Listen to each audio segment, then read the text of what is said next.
next speaker is from Nigeria. He's Principal State Counsel with the Office of the Public Defender, Lagos State. For the next 10 minutes, let's listen to Gloria Odimba.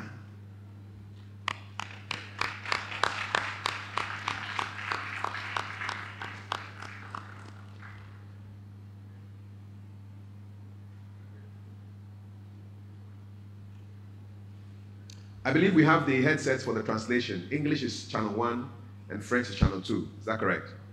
Yes. Thank you. Gloria. Thank you so much. Good afternoon, everybody. May I adopt the existing protocol? Thank you.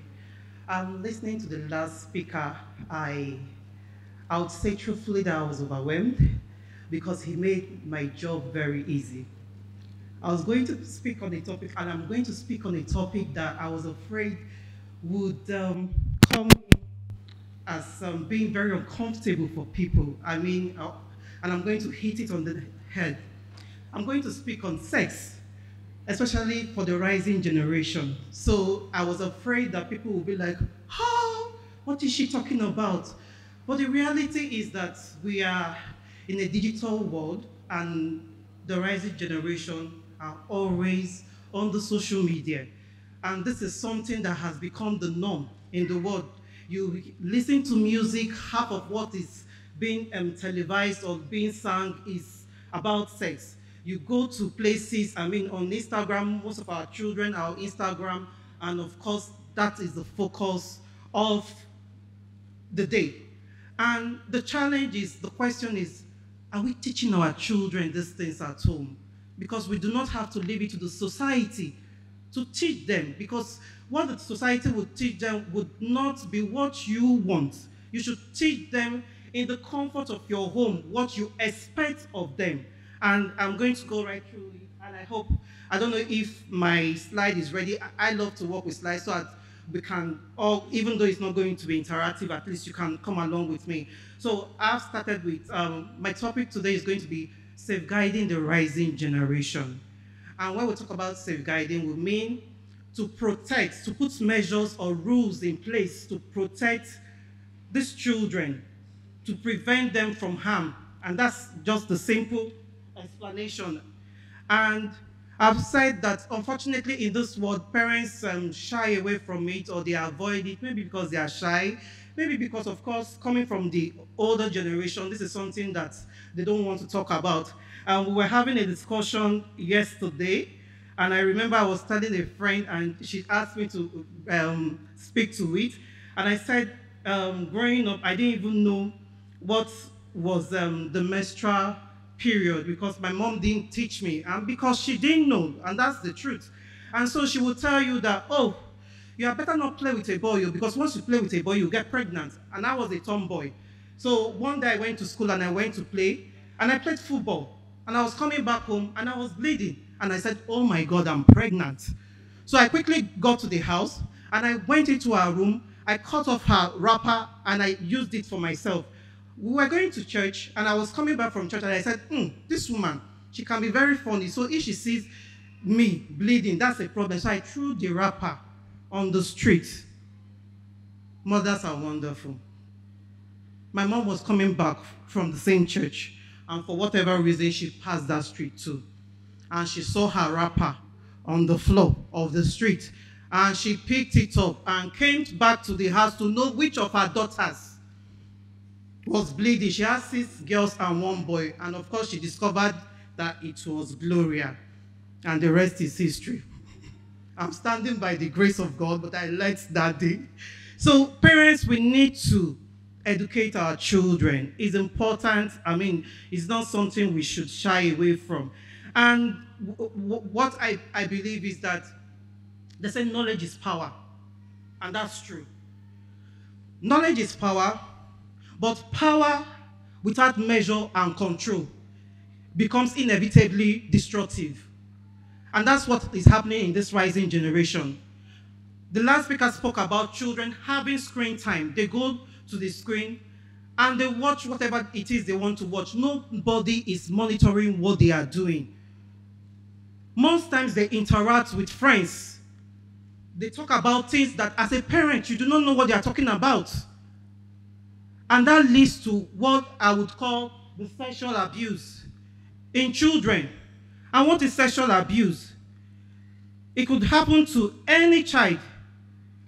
It is something that you don't expect, but it happens. We have two parts of sexual abuse. It could be contact abuse and it could be non-contact abuse. And I've defined sexual abuse as a conduct or act that induces or incites a child to take part in a sexual activity. And it could be contact one, which is the one that has to do with the touching of the private parts, or non-contact, the one that shows them what it is. And I was speaking to somebody yesterday, and I said, some parents do not even know. Unconsciously, unknowingly, they actually expose their children to sexual abuse. How?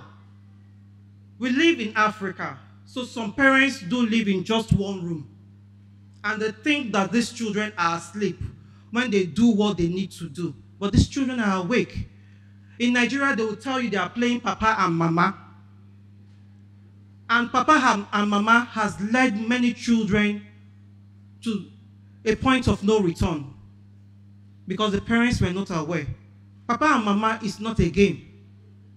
But they do not know that. They see their parents do it. They do not understand it because their parents have not taught them what should be and what should not be. So I've said it that when sexual abuse happens, who are the perpetrators? Oftentimes, and I will say this, if you ask, we have students in this room, and if you ask most students, it's unfortunate, and I would speak from an informed position. 4 out of 10 children, 4 out of 10 girls have had abuse sexually, and that's the sad reality. 1 out of 10 boys have been sexually abused. And oftentimes it's not by strangers, so we try to pretend that it will be done by strangers. It is by teachers, neighbors, family, friends, and even religious leaders. I mean, we can't shy away from that fact.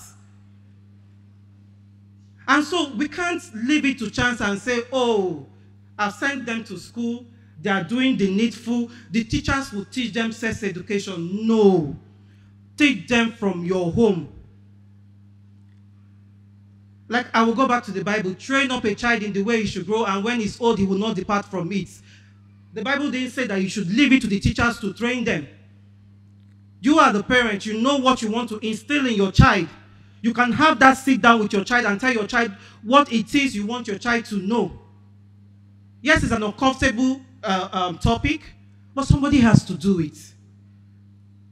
Because if you leave it to chance, you leave it to abuse. And I will say this because I like to use, scenarios, and I would say this again.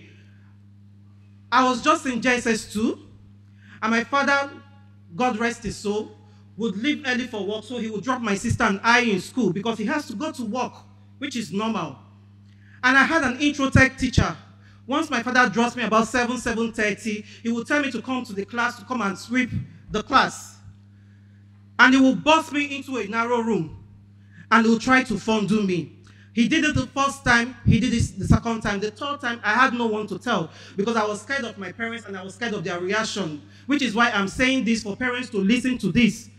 And I went to meet my elder sister. She was in the same school with me. She's just 1 year older than me. And I said, see what this guy is doing. And of course, what will she say? She said, next time he tells you to do that, don't answer him, disobey him. And we thought that had ended the matter. So the next time he asked me to come to the class, I refused. Guess what? Of course, I'm weak, I'm vulnerable, and he's high up there. So he goes to report me to the principal. And he says, this girl is disobedient. And they say, suspend her. Let her parents come. She's a disobedient child. And my parents actually came. Did I tell them what happened? No, I did not. So I took that punishment and I was suspended for 3 weeks. And the truth is that God is faithful. That actually affected my thinking about the educational system. And so throughout my secondary school to my university days, I tried to avoid teachers.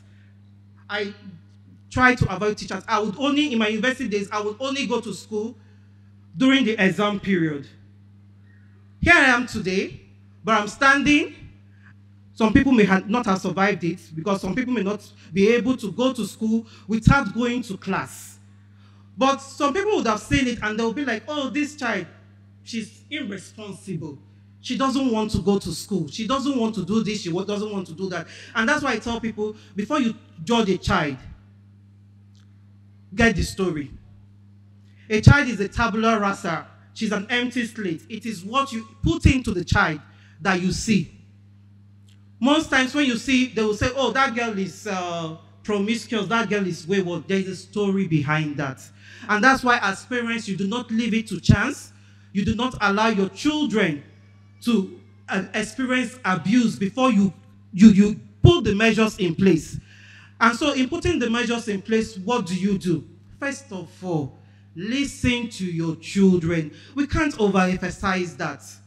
A lot of parents are too caught up in making money that they forget that these children that God has given them are the most important part of their life. Listen to your children. Train them, teach them, educate them on what you want them to do. Be their own mentor. They don't have to get a mentor outside. The mentor outside may be destructive.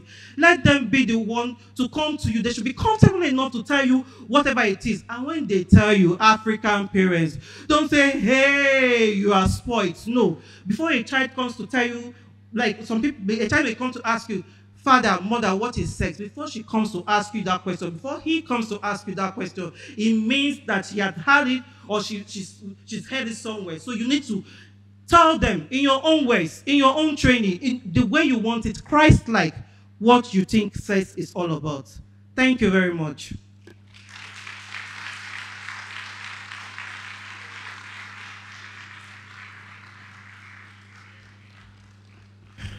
Yes, never fails. Her presentations are always full of information and very practical.